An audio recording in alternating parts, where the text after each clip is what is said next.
Anthony Joshua defended the referee's decision to stop his world heavyweight title fight against Carlos Takam despite boos ringing out inside the Principality Stadium on Saturday night.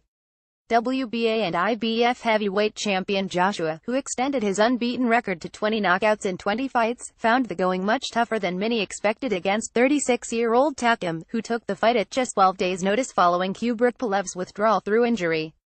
Joshua, still on the young side of the division at 28 years old, suffered a swollen nose on the second round following a collision with Takam's head, and the injury appeared to destabilize the Watford-born fighter.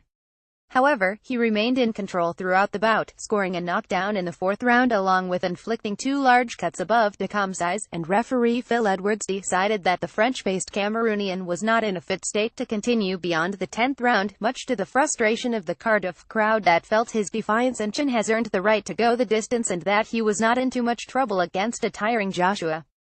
Former Olympic gold medalist Joshua backed Edwards though, and admitted that it is not his concern to protect Takam as that is what a referee is there to do.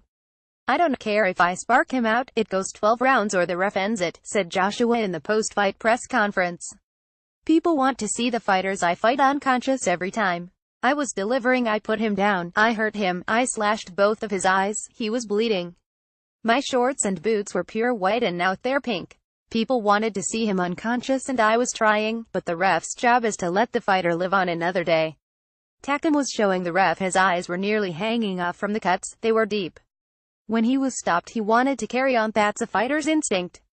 12 rounds is fine, the stoppage is fine, I'm happy I got the win and can move on.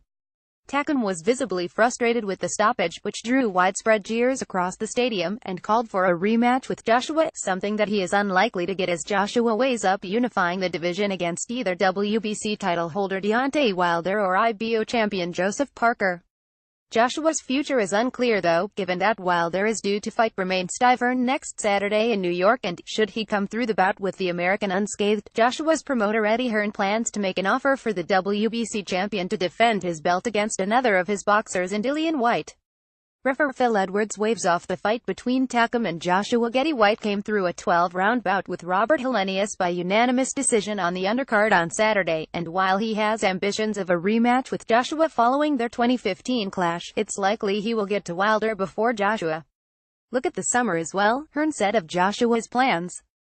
"We may have a mandatory title defense with the WBA, that's a bit unclear.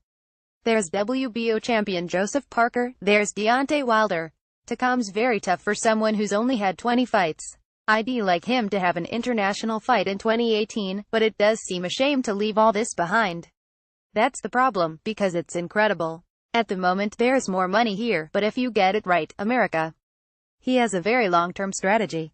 Takam was visibly frustrated with the stoppage and called for a rematch. Getty Joshua did have warm words for Takam after the fight though, demonstrating that he had earned the champion's respect the hard way after refusing to be punched out of the fight, and for most of the bout he looked like being the first man to take Joshua the distance. Takam, "It was a pleasure," Joshua said in the ring. "I come to fight, I don't sit on the edge and make decisions. It was a good fight until the ref stopped it, so I have the utmost respect for Takam." More about Anthony Joshua. Carlos Takam boxing reuse content.